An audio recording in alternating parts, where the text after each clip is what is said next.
Obviously, there are cases where these things don't work, and there are women and men who are in these marriages and are miserable. But I mean, that also happens when you try to find love on your own. So hey, it works. Sometimes it might work, sometimes it might not work out.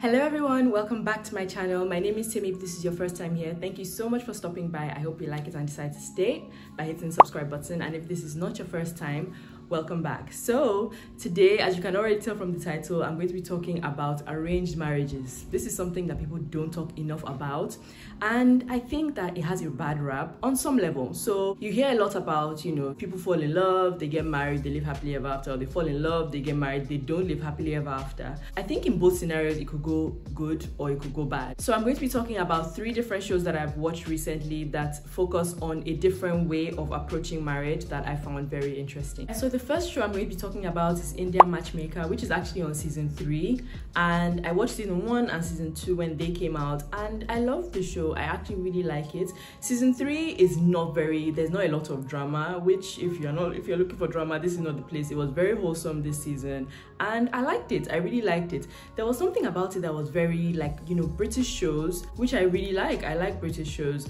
American shows tend to be very like over the top and, you know, sometimes a bit too much for me. So it's a show hosted by Auntie Seema from Mumbai. She always introduces herself as Auntie Seema from Mumbai. So she's usually hired by the parents or sometimes even by the client themselves. So it's a woman or a man looking for love. And I think it's fine. Like, look, honestly, we've done the whole going to school, you know, you look for someone to date, like you date around, you finish school, you go to work, you're dating around, you're hoping you meet someone. If you're not finding anybody, then why not try some other way? I think it's something that's being thought of a bit negatively, and I don't think it has to be. I do know that it does have its negative sides, so I get that, but also I feel like it could also work. This show gives us a bit of insight into the Indian culture. It's very traditional. They're very focused on the family unit, and I think that's very similar to Africans, and I'm from Africa, so yeah, I can definitely relate to their culture. It does take place in the US, the UK, and in Mumbai as well. Contrary to what people might think about arranged marriages, it's very flexible, at least in this case. In the modern sense of arranged marriages, is very flexible. So there are lots of singles that have tried dating on their own. You've dated people, it didn't work out, you've been to work, you've been introduced by friends, and it just didn't work out. And I think that we're just very opposed to being set up by our parents.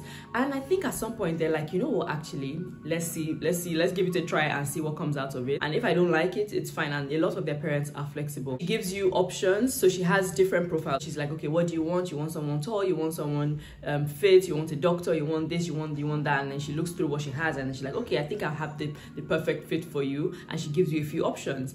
And sometimes she gives you people that you didn't ask for. Like, you're like, I don't want a bald guy, and then she gives you a bald guy. But I feel like sometimes she just feels like it's what you need rather than what you're requesting for. So at the beginning of each episode, they show an older couple who has been in an arranged marriage, and they're very happy together. So it shows that it actually can work. They would literally be like, oh, I met him a week before our wedding, I met him on the day of our wedding, our parents introduced us, and we were married. We didn't even meet each other till the day of our wedding. It sounds crazy, but they've made it work. Obviously, there are cases where these things don't work, and there are women and men who are in these marriages and are miserable. But I mean, that also happens when you try to find love on your own. So hey, it works. Sometimes it might work, sometimes it might not work out. So Aunt Seema has a wide variety of clients, and even though she tries to be flexible, she is very traditional. And you know, sometimes the clients have a long list, and at the end of their long list, she'll be like, look, you can't get 100%, you can't get 100%. If you get 60, 70, you have to make it work. You know, she's like, yo, get on with it. In my day, she never says in my day, but you can tell that that's what she's thinking. Yeah, Indian Matchmaker was really, really fun.